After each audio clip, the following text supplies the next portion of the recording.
Esta é a mensagem daquele que é o primeiro e o último,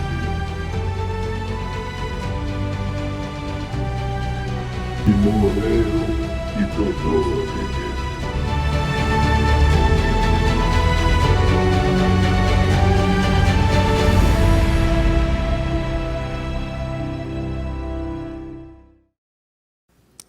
Nós vamos nos colocar de pé, vamos abrir as nossas Bíblias no livro de Apocalipse. Hoje nós vamos falar sobre a carta da igreja de Pérgamo.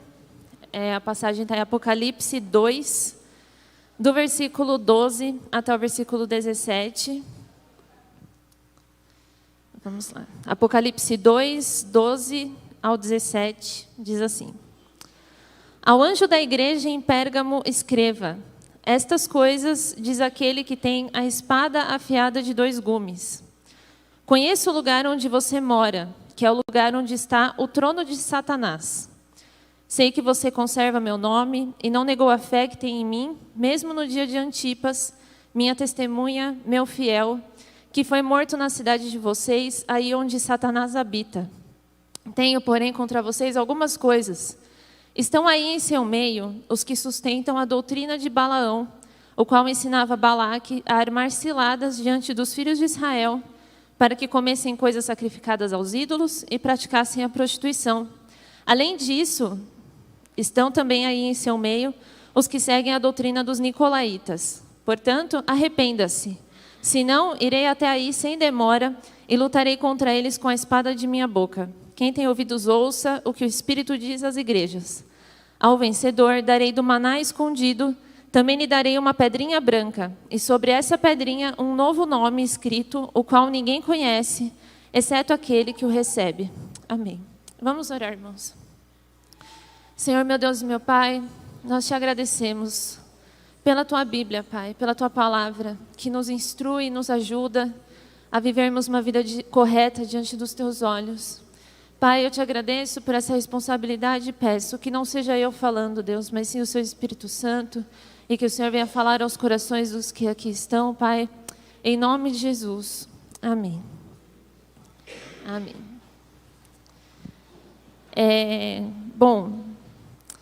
Uma vez eu estava num congresso de jovens e o pastor perguntou se alguém sabia algum filme que tocou muito na sua vida. E aí a galera começa, a volta do Todo-Poderoso, só os filmes crentes. Como se o pastor não soubesse que a gente assiste filme, né?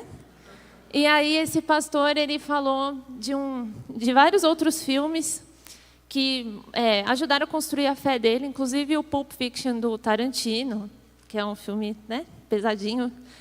E um dia eu estava assistindo 300. Alguém aqui já assistiu 300? Eu adoro esse filme. E aí tem ele tem uma parte daquele filme que vai ilustrar muito bem a mensagem da carta à igreja de Pérgamo. Esparta era um reino de guerreiros, né? E eles eram muito rígidos na criação. Se uma criança nascesse deficiente ou muito magra ou com algum problema de saúde, essa criança era descartada e só os mais fortes sobreviviam em Esparta. E aí eles vão contra o rei da Pérsia e tal, aquela loucura. E tem um cara que vai até Leônidas, que ele é deficiente, e ele fala: olha, meus pais me esconderam aqui e tal, e eu quero muito servir Esparta, eu quero ser um espartano, eu quero ser um guerreiro e tal. E Leônidas pega o escudo, coloca embaixo. Ele fala: olha, você vai acabar atrapalhando a gente, então vamos fazer o seguinte, cuida dos doentes e traz água para os soldados. E aquele cara fica ofendidíssimo. E a estratégia que o Leônidas tinha traçado era imbatível. Tinha um lugar, 2 fendas, os espartanos na fenda, a Pérsia não ia passar, a não ser que alguém falasse que tinha uma entrada por trás do exército espartano, que era onde passava até rebanho. E ninguém conhecia aquilo. Mas esse cara conhecia. E ele vai até o rei Artaxerxes e fala, tipo, olha, eu que servi. E ele me humilhou, ele falou que eu não sou espartano, que eu não sirvo para cá. E aí o rei Artaxerxes, ele fala, olha, que cruel esse Leônidas, que pede que você fique em pé, quanto eu sou um rei tão benevolente que tudo que eu quero é que você se ajoelhe. E por quê? Que essa é uma mensagem da igreja de Pérgamo. Porque foi exatamente essa estratégia que o diabo usou naquela igreja. Então, vamos começar falando um pouco sobre Pérgamo. Ao contrário das igrejas que a gente viu até agora, Pérgamo não ficava numa região litorânea. Ele ficava no topo de um monte. E hoje ele chama Bérgama, essa cidade na Turquia. E ela tinha algumas características muito próprias que vai nos ajudar a entender melhor o conteúdo da carta. Então, Jesus ele começa aqui no versículo 12, se apresentando como estas coisas, diz aquele que tem a espada afiada de 2 gumes. Então, ele se apresenta como a espada afiada de 2 gumes. E em Efésios 6:17, o apóstolo Paulo apresenta a espada como a palavra de Deus, né, na armadura de Deus.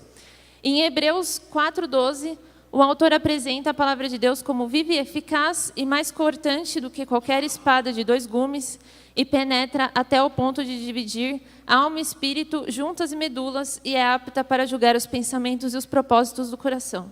Mas então, por que Jesus se apresenta assim? A cidade de Pérgamo, ela tinha a segunda maior biblioteca da época. Eles tinham 200 mil rolos de livros, o que era um arsenal absurdo para a época. Eles só perdiam para a Biblioteca de Alexandria, no Egito. Então, até aqui foi, inclusive, onde foram inventados os pergaminhos. Pergaminho vem da palavra pérgamo. Porque no Egito tinham os papiros, que eram feitos de uma planta que nasce no Nilo, e eles começaram a exportar papiro do Egito. Quando o cara que cuidava dos papiros lá da Biblioteca de Alexandria soube que eles queriam passar a Biblioteca de Alexandria, ele parou de fornecer. E aí eles inventaram o pergaminho, que é feito de couro de animais, e era muito superior. Então eles acabaram aí até revolucionando como que eram registradas as coisas em pergaminhos. Lá também tinha um templo dedicado à deusa Atena, que era a deusa grega da sabedoria. Então, era uma cidade que era um polo cultural muito importante. As pessoas de lá eram super instruídas, tinham acesso à segunda maior biblioteca do mundo, tinha um templo dedicado a Atena. Então, era um lugar de pessoas muito intelectuais. E aí, Jesus vai e fala a seguir: conheço o lugar onde você mora, que é o lugar onde está o trono de Satanás. E por quê, né? Palavra forte, né? Você descreveu uma cidade como o trono de Satanás. E, de fato, Pérgamo era uma cidade onde Satanás habitava, porque eles tinham muitos costumes idólatras.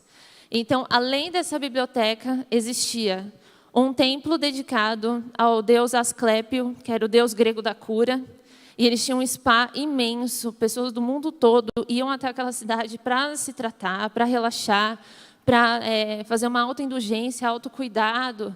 Então, isso era muito forte lá. Além disso, eles tinham um templo dedicado a Zeus, que era considerado o pai dos deuses, né? Ele comandava tanto os humanos como os outros deuses, e era o deus grego mais importante na mitologia. Além desse templo dedicado a Zeus, ainda tinha mais um templo dedicado ao deus Dionísio, que era o deus da felicidade, do vinho, da farra, né, de imoralidade sexual dentro da cultura grega. Além desse templo, tinha mais um templo que era dedicado ao imperador romano, Trajano. Trajano foi um dos poucos imperadores romanos que criou um templo ainda vivo, para ser cultuado ainda vivo. Então, era um lugar também de muita idolatria, de vários cultos pagãos dedicados até mesmo a ele. E quando ele morreu, o filho dele sucedeu ele, o Adriano, e continuou a construção do templo de Trajano. Bom, então aqui a gente tem templo para tudo quanto é gosto. Tem o templo do deus da cura, tem o templo de Zeus, tem o templo de Atena, o templo de Dionísio, o templo do imperador romano. E o que a gente observa aqui é que era tão forte essa característica de culto desses templos que a gente consegue observar até uma oposição à Trindade. Então, você tinha um templo dedicado ao deus Asclépio, que era o deus da cura, da alma, do bem-estar, se opondo ao Espírito Santo. Você tem um templo dedicado a Zeus, fazendo oposição a Deus Pai. E você tem um templo dedicado ao imperador romano, que era considerado eleito por Deus, então eles tinham essa impressão de que eles eram apontados por Deus, então eles eram filhos de Deus, eleitos para governar, fazendo oposição a Jesus. Então você tinha 3 templos com muitas práticas pagãs. Essas práticas incluíam sacrifícios de animais, rituais de prostituição. Era muito pesado. Então aqui, quando Cristo ele fala que ali era o lugar onde Satanás habita, eu estava até ouvindo uma mensagem do pastor Douglas Gonçalves, que ele fala assim, Satanás, ele nem estava mais trabalhando, ele já tinha onde se sentar. De tão forte que era a presença dele ali naquele lugar. Ele não precisava mais fazer nada. O povo já estava tão incutido na cultura daquela cidade, a idolatria, a dedicação a esses deuses, que Satanás nem precisava mais trabalhar. Ele já tinha lugar para sentar, ele já tinha um trono naquela cidade. E aí, quando Deus ele se... aí a gente tem mais um, né? Eu gosto assim, Apocalipse é difícil, porque a gente lê, a gente não entende nada, né? E aí a gente tem que ficar procurando de onde que vêm as coisas. E aí ele também cita aqui, no versículo 14, Balaão. Aí todo mundo conhece a jumenta de Balaão, né? A história da mula de Balaão, que fala e tal, beleza. Mas é esse cara mesmo da jumenta. Só que quem foi Balaão? Né? Em Números, tem 3 capítulos que contam aí toda a trajetória, que é Números 23, 24 e 25. E Balaão, o rei Balaque dos midianitas, ele não consegue de forma alguma derrotar os hebreus. Não importa o que ele faça, ele nunca consegue fazer nada. E aí ele ouve falar que tem um cara que é um profeta, e que o que ele fala acontece. E aí ele manda buscar Balaão, e ele suborna Balaão, para Balaão amaldiçoar o povo hebreu. Então, Balaão era um profeta hebreu, e aí esse rei Balaque traz Balaão, suborna Balaão e fala, amaldiçoa. Eu quero que você amaldiçoe o povo de Deus para que a gente consiga conquistar o território. E aí ele fala, não, beleza, monta aqui altar, não sei o quê, faz um monte de sacrifício. E aí ele vai falar maldição, ele começa a abençoar o povo.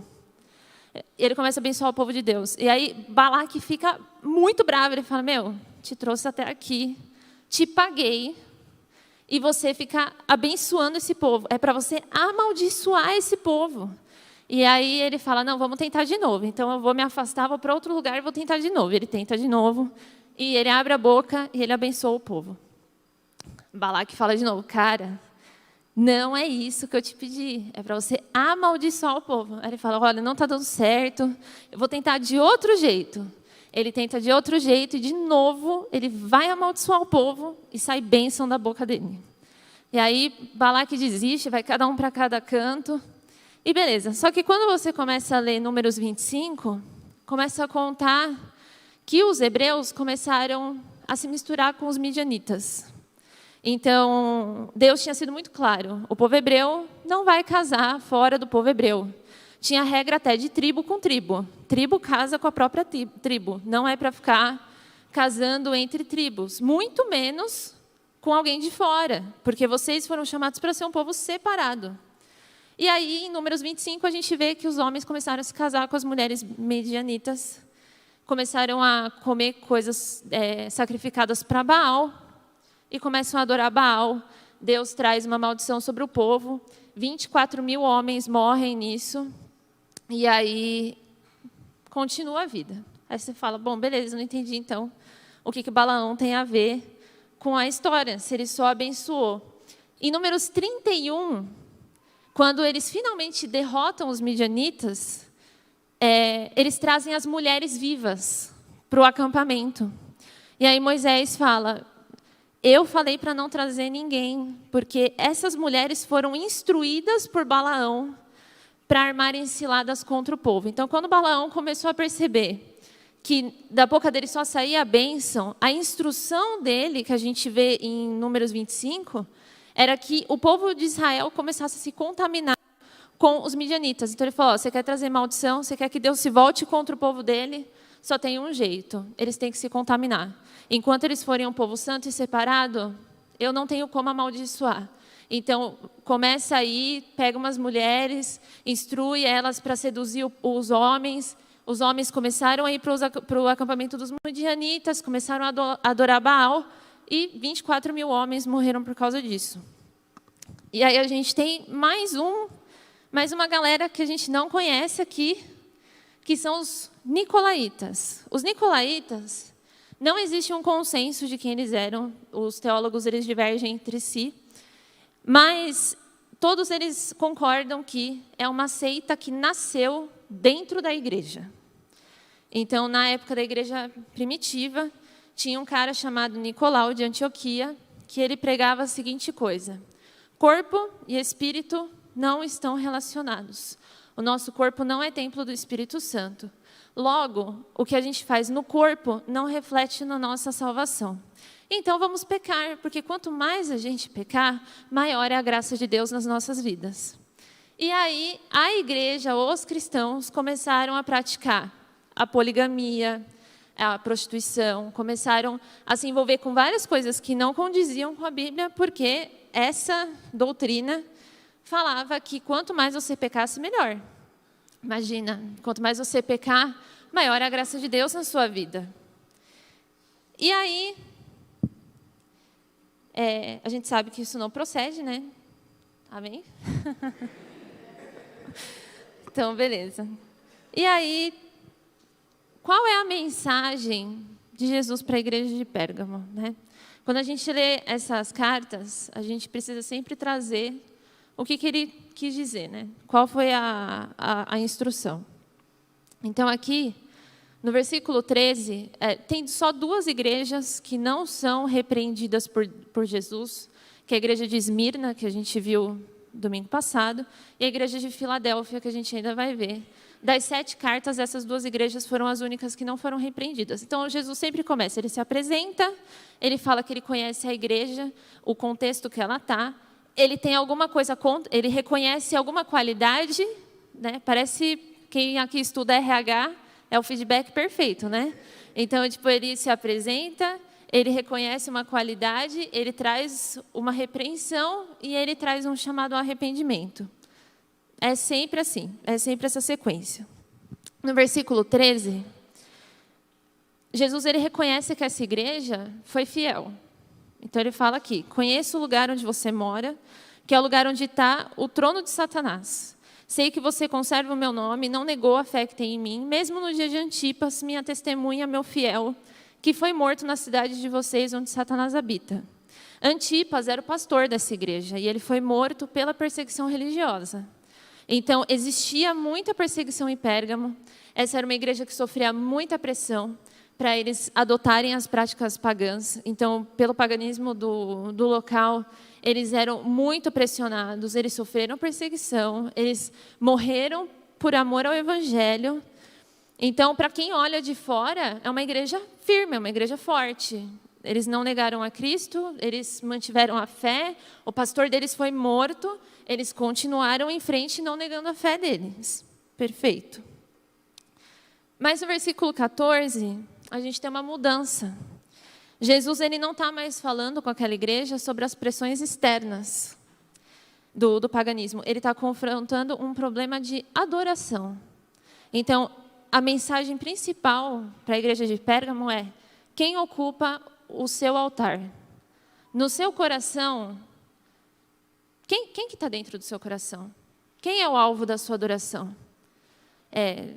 Quem está se vocês estão cercados de altares ao redor de vocês dedicados a deuses, a falsos deuses, dentro do altar do seu coração, quem que habita? E por que Jesus fala isso? A igreja, ela passou por 2 tipos de troca de altar.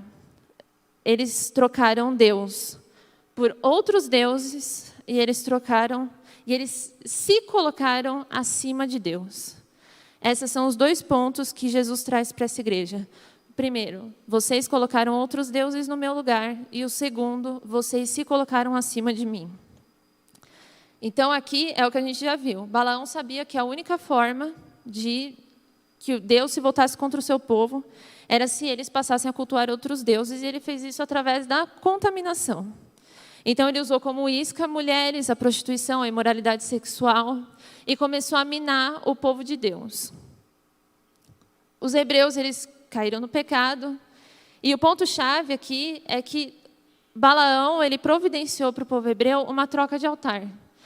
Os hebreus tinham sido chamados para serem um povo separado, santo, com um único Deus. E a estratégia de Balaão fez com que eles tirassem Deus do lugar e colocassem Baal no centro. Então, houve uma troca de altar naquela igreja, com o povo hebreu. E como que isso aconteceu? Pela contaminação. Pelas pequenas aberturas de exceção que o povo hebreu fez na vida deles. Assim como essa foi a estratégia do diabo na igreja de Pérgamo. Ele tentou de fora, trouxe a perseguição religiosa, trouxe perseguição naquela igreja. Aquela igreja teve o seu pastor morto. Ele não conseguiu acabar com a igreja de Pérgamo. Ele fez igual o cara do filme de 300. Ele se infiltrou dentro da igreja. E ele começou a destruir a igreja de dentro para fora, e não de fora para dentro. A gente sabe que Jesus falou que contra a igreja as portas do inferno não iam prevalecer. Então, se o diabo ataca a gente de frente, ele não consegue derrotar. Mas se ele atacar por dentro, ele consegue. Então, assim, não tem como a gente agir em pecado tendo uma vida dedicada a Deus. Ou você age pelo Espírito, ou você age pela carne.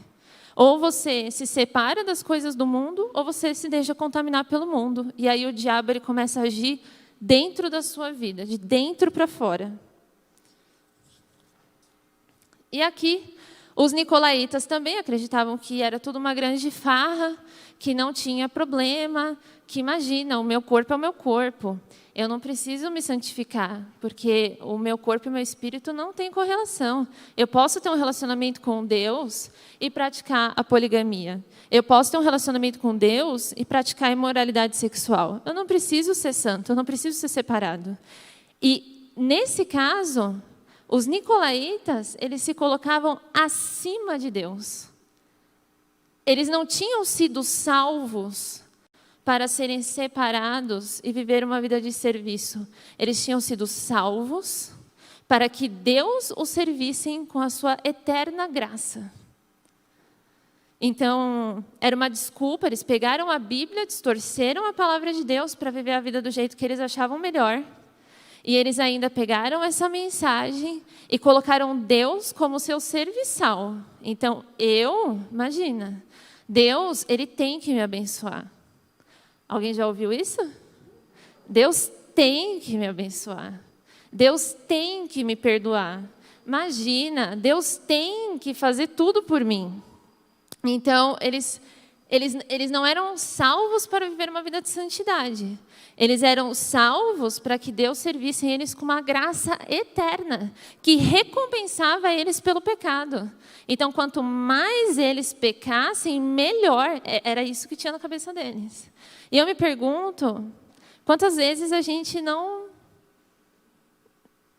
pensa assim nas nossas vidas, né? Quantas vezes a gente não usa Deus como nosso serviçal? Quantas vezes a gente não fala que a gente não precisa ser radical contra o pecado? Imagina. E são os pequenos passos. Ninguém começou... Gente, os hebreus, eles não começaram assim, tipo, nossa, verdade, olha aquela menina que bonita, já vou começar a adorar Baal. Nossa, me traz aqui um novilho que eu já vou matar. Não foi assim que começou. É uma conversa. É uma visita no campo do inimigo.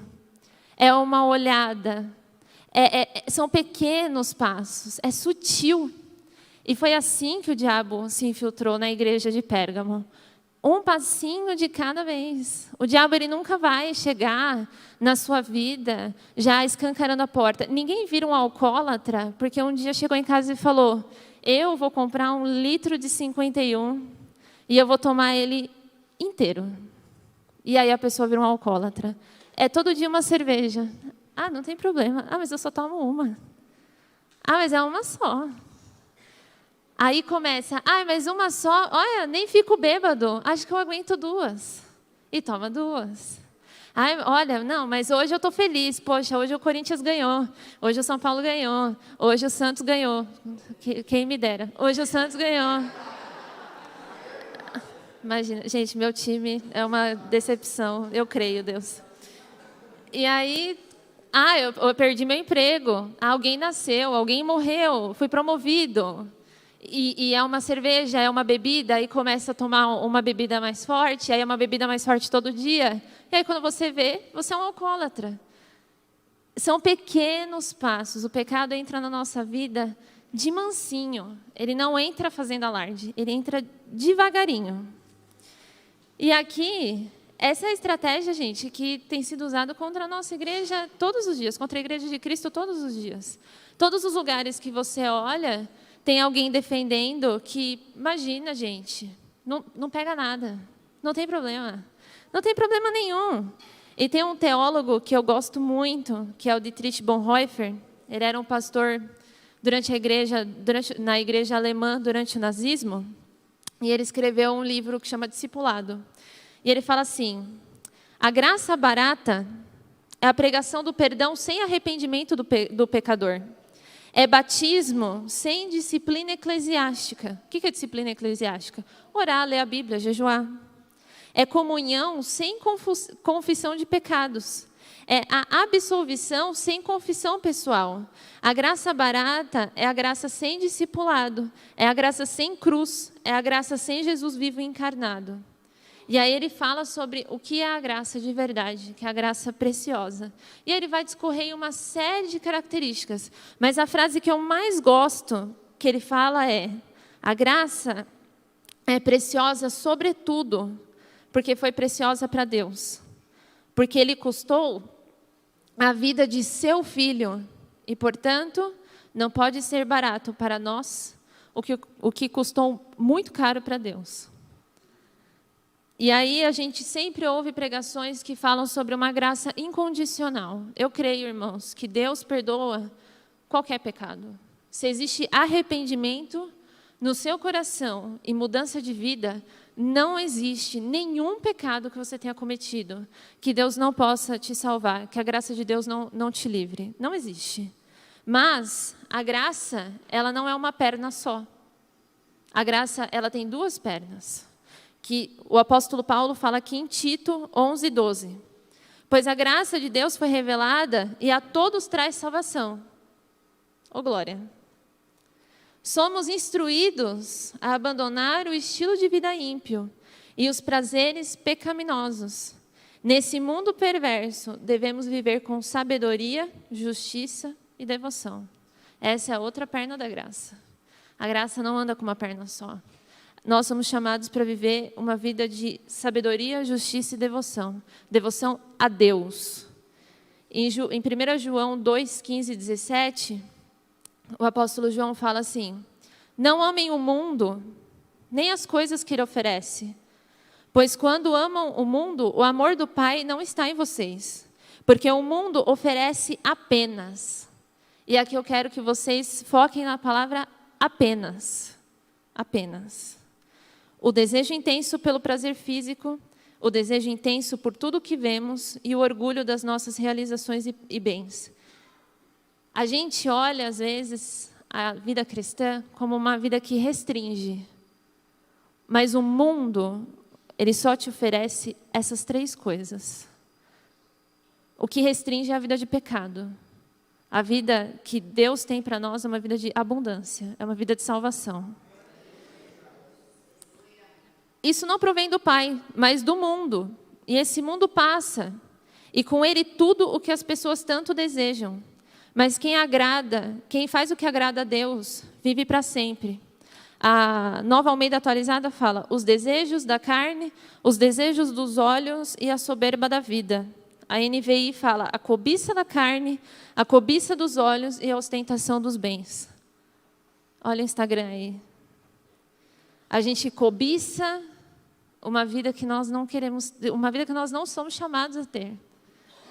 A gente quer ser TikToker para ganhar milhões e ser o velho rico da lancha e postar no Instagram que a gente venceu na vida e como a nossa vida é maravilhosa porque a gente ganhou um monte de dinheiro. Quando você morrer, fica tudo aqui. Fica tudo aqui. E às vezes a gente olha para as cartas da igreja primitiva e a gente fala: poxa, mas eu não pratico prostituição. Eu não pratico idolatria. Não. Jesus fala no Sermão do Monte que onde está o seu coração, ali está o seu tesouro. O que está dentro do seu coração? Se dentro do seu coração tem qualquer outra coisa que não é Deus, você é idólatra. Isso é idolatria. Se você não consegue ficar 5 minutos sem seu celular, porque você começa a tremer e a ter espasmo, você é um idólatra. Você é idólatra. A gente gosta de colocar o pecado lá fora. A gente coloca o pecado lá na rua. Mas a idolatria, ela está presente na vida de todos nós. Se qualquer coisa, se o Corinthians, se o São Paulo, se o Flamengo, se você na Copa do Mundo, o Brasil perde, seu dia acaba, você é idólatra. O futebol é o teu ídolo. A internet é o seu ídolo. O Instagram é o seu ídolo. Se o dinheiro, se chega na hora de ofertar na igreja, você começa a suar, entendeu? E aí você começa a pensar: não, eu não dou o dízimo. Eu falei isso na outra vez que eu preguei, porque existem estudos que comprovam que o dízimo não era 10%. Eu queria ver se fosse 50%, então. Se um dia chegassem na conclusão de que era 50%. Aí você vai falar: não, eu não dou dízimo porque há estudos que comprovam que era 10%. Então, irmão, você é idólatra.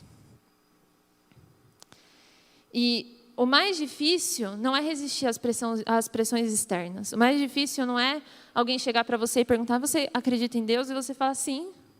Isso é fácil. Essa é a parte mais fácil de ser cristã. O difícil é você morrer para você mesmo todos os dias, carregar a sua cruz e seguir a Deus. Essa é a parte difícil da vida com Deus. Sem farsas e sem enganos. Sabendo que nós somos limitados. Então, aqui no versículo 16, Jesus não fala: eu irei com a espada de minha boca e vou destruir todos os templos pagãos. Ele fala: irei lutar contra eles com a espada de minha boca. Quem eram eles? Eles quem? O povo que estava no meio da igreja e se colocava em posição superior a Deus ou que cultuavam outros deuses. A palavra de Deus, ela julga o nosso íntimo. Você não consegue esconder nada de Deus. Deus, ele conhece o seu coração, que é o que o salmista fala no Salmo 139. Sonda-me, ó Deus, e conhece o meu coração. Prova-me e conhece os meus pensamentos. Vê se há em mim algum caminho mau e guia-me pelo caminho eterno. Deus, ele conhece a intenção do seu coração. Até quando você quer fazer o bem para alguém e você faz com a intenção errada, tipo, não me ajudou? Agora eu vou lá ajudar ela, quero ver a cara que ela vai ficar, porque eu vou ajudar. Não ajuda, irmão, não ajuda. Não ajuda. Se esse é o seu coração, eu vou ofertar porque é o mandamento com promessa. Ó, Deus fala assim: e me põe à prova, se eu não abrir as janelas dos céus. Se esse é o seu coração na hora que você oferta, não oferte. Não oferte. O nosso coração tem que ser: se Deus nunca mais fizer nada por mim, Ele já fez tudo porque Ele me deu a salvação. E aí aqui a gente tem ao vencedor. Darei do maná escondido e uma pedrinha branca com um novo nome. Aí entra de novo naquele negócio do não entendi nada. O maná era a provisão de Deus para o povo de Israel. Né? Eles iam dormir, Deus fazia chover maná. E em João 6:51, Jesus diz: eu sou o pão vivo que desceu do céu. Se alguém comer desse pão, viverá para sempre. Jesus é o maná escondido. Ele nos dá a vida eterna pelo sacrifício dele na cruz. A pedra branca, com o novo nome, existiam 2 hábitos naquela época. O primeiro era, se você estava sendo julgado por um crime, no final do seu julgamento existiam 2 pedras, uma pedra preta e uma pedra branca. Se você fosse inocentado, se você fosse culpado do crime, você recebia uma pedra preta, que você estava condenado. Se você fosse inocentado, você recebia uma pedra branca e a sua pena era absolvida.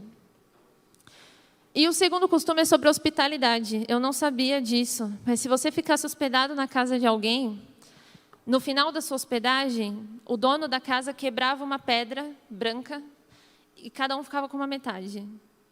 E aí, se um parente seu fosse viajar para aquela mesma cidade, você dava aquela metade da pedra para o seu parente. O seu parente ia na casa daquela pessoa pedir hospedagem. Eles encaixavam as pedras e, se as pedras se encaixassem, o seu parente era tratado como se ele fosse você, com a mesma hospitalidade, com a mesma cortesia. E quão bonito é, né? Que se existe arrependimento no nosso coração, Deus ele nos dá a vida eterna, nos inocenta da nossa culpa e recebe a gente na família dele. Ele sempre permanece fiel, irmãos, mas isso não é desculpa para a gente pecar. Isso não é desculpa para a gente comprometer a nossa fé com pequenos hábitos que acabam com a nossa vida cristã. Quando a gente lê a Bíblia, irmão, a Bíblia ela é para confrontar você. Não é para você chegar em casa, virar para o seu irmão e falar assim, nossa, hoje a mensagem foi para você, hein? A mensagem é para você. A Bíblia é para confrontar você. Quem tem que conhecer a Bíblia, vira para o seu irmão e fala assim, sabe quem tem que conhecer a Bíblia? Eu. É você que tem que conhecer a Bíblia, sou eu que tenho que conhecer a Bíblia. Então, se nós temos arrependimento no nosso coração, Deus, irmãos, não existe nada que Deus queira mais do que te salvar. Nada, nada, nada. Ele quis tanto te salvar que Ele deu a vida do Filho dele por você. E Ele quer te receber na sua família. Ele quer te dar um novo começo, uma nova identidade, que é esse nome que fala aqui que você vai ter um nome nessa pedra branca que só você conhece. É uma identidade imutável dada por Deus para você. Então, Deus quer te salvar, Deus quer livrar a sua culpa, te receber na sua família e te dar uma identidade imutável em Jesus. Não permita que as coisas transitórias desse mundo ocupem o lugar que é só destinado a Deus nas nossas vidas.